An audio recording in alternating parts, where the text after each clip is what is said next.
Hello everyone, this is Simon at Alistair Capital. Hope everybody enjoyed the weekend and ready for the new week of trading. Last week we actually had great results, and I want to start from that, just analyzing what we spoke about last week and go one by one. We had an amazing trading in Australian dollar. Let's take a look at it. As you recall, we said if we break certain level, which in that case was 0.843. Let's take a look. I might be confusing myself over here, but take a look. We said if we break this level of the previous week, we're going to go higher, and that's exactly what happened. We went, if you look on the daily chart, pretty much the whole week was on the upside, and then after the spike we closed on the same level, the level of previous strong resistance here, which shows we could see a little bit of reversal. We get there in a moment. Okay, just want to show great trading we had. If you look at the 4-hour chart, actually it was a nice move. Another one that we said, the Canadian dollar, of course, the interest rate change helped move that market. Let's take a look at that. Okay, it was a huge sell-off. That's after the NFPs. We saw that, but then when the interest rate decision came up, it went further down, and it was a nice trading. Let's take a look at the weekly chart. We approached the level of the previous resistance from which we bounced, previous support. I'm sorry, from which we bounced. The level over here was 121.26. We went as slow as 121.26.9 exactly to the pip, and we close higher. So this could be showing a support. So we'll be watching this actually this week. Another thing that I really loved what happened, it's exactly as we predicted. What we said last week, as you recall, I said that we had a nice move up in a gap, and then we're holding up, and I said I'll be buying and adding to position as we go, and it was an amazing trading. The whole week went up, and we actually closed on the highs. The high of the Friday was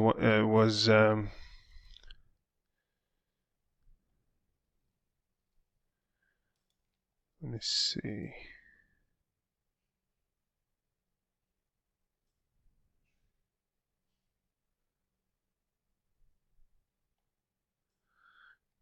Something is wrong with the chart. Okay. The high of Friday was, I don't know why it's showing me the wrong figures. That bothers me a lot. Anyway, we closed at 131.92, and we're facing this strong resistance over here. We'll speak in a moment what will be waiting for us. Another thing, we spoke about the S&Ps, that we were actually expecting a sell-off there. It wasn't huge, but it was still right here on the 5th, went as low as 24.45. That we went $25 from the upside of the S&Ps. Great trade as well. And gold. Okay, we said that if S&Ps will sell off, the gold will go higher, and that's exactly what happened there. Okay, with a nice move up as high as,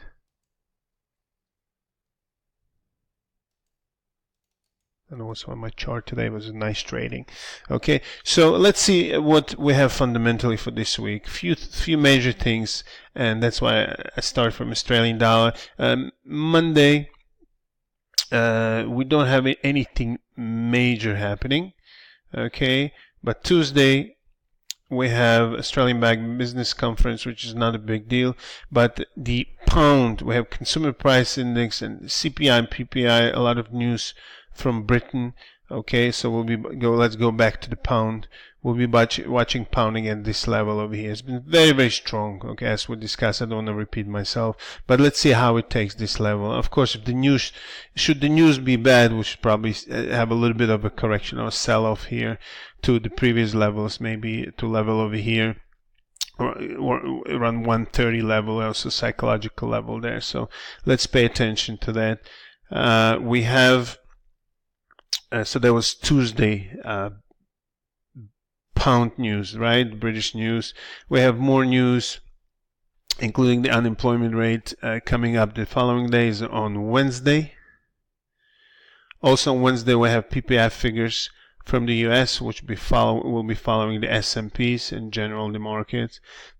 Thursday we have very, very important things as far as Australian dollar. We have unemployment rates, and we have retail sales, industrial production from China, which will be affecting Australian dollar. So let's take a look at the Australian dollar.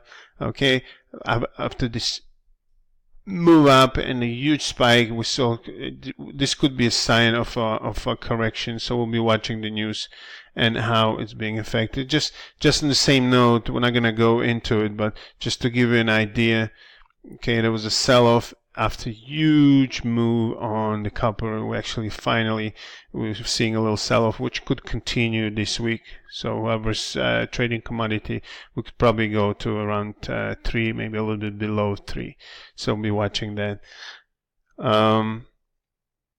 We have interesting decision on Swiss franc as well coming up on Thursday, and we have another bunch of news from Britain, including the interest rate. I don't know. I'm ready for any surprises. Like we had the interest rate hike on Canadian dollar. I don't know. I mean, everything is possible in today's world. So maybe the whole move on pound that we saw is actually into some surprises, including could be the interest rate hikes. Okay, because before Brexit and everything else, everybody been talking about that Brits are gonna increase the interest rate with the States. So it didn't happen yet. It could happen this week. So I wouldn't be surprised if that happened, and we could go much higher from this point. And if you take a look on a larger time frame, I wouldn't be surprised, because take a look how low we went, and we're sitting on the same level, trying to break this level. The previous month level was 132.67, and we're only 70 pips away from that, so it's possible. And actually I'll be looking for it, because the pound has been very, very strong. So that's on Thursday. We have retail sales on Friday from the US. So we'll just go just to revisit what we spoke about. Australian dollar news on this week and possible correction. USD CAD possibly reaching the level of support. I wouldn't be rushing into buying it, because if you take a look on the monthly chart, we can go lower. We can go as low as 119. It's also a possibility. Okay. And by the way, don't be stubborn. Tell you a story what happened with a client of mine who's been long dollar CAD from about these levels over here, and he's been very, very convinced that we're going to 130. And before the news, before the interest rate decision, I spoke to him. Are you sure you're gonna hold your position? Yeah, I will hold. It's gonna go. And actually, his account was at that time at the loss of a couple $1,000. He ended up being at the loss of $15,000. Okay, that's just shows you. It doesn't mean you're stupid or you don't know what's going on, but stubbornness is something that could destroy one's account. Just to give you an idea. So never be stubborn. Be flexible with your trades. Now, pound, we said, is being strong and possibly breakout. S&Ps, we could see continuation. If we actually refuse to make higher highs here, and then the correction is showing that again the news could make it or break it, and if the news continue to be bad, we could see actually continuation on the downside, because everything shows this sign of S&Ps being overbought. Gold, we're reaching the level of strong resistance here. Again, if the market's selling off, the gold should be going high anyway. Copper, we said, for those who are trading commodities, you can take a look on continuation of the move. And I just want to show another thing which has been catching my attention lately, dollar Swiss. And we said there's an interest rate decision on Swiss franc. We actually reaching a critical levels here. It's a kind of a triple bottom. We tried to break it here, within here and here, and we could possibly go lower on dollar Swiss. I'll be watching it this week very, very closely. I wish everybody a successful week. Be smart, don't be stubborn, make sure you have enough money, don't over leverage, and lots of success to everybody. All the best.